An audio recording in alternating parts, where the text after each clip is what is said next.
Connecting Shopify to Shiprocket allows you to streamline shipping and order fulfillment processes. Here's how to do it. Sign up for Shiprocket. If you haven't already, sign up for a Shiprocket account at shiprocket.in. Access integrations. Log into your Shiprocket account.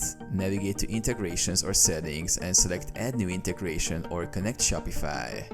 Authorize Shopify. Follow the prompts to authorize Shiprocket to access your Shopify store. You may need to log into your Shopify account and grant permissions. Configure settings.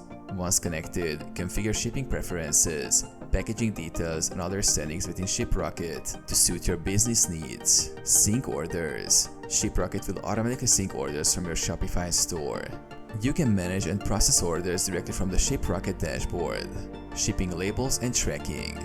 Generate shipping labels, track shipments, and manage returns efficiently using Shiprocket's tools. Customization and support. Customize workflows, set shipping rates, and utilize Shiprocket's customer support for any questions or issues related to shipping and integration.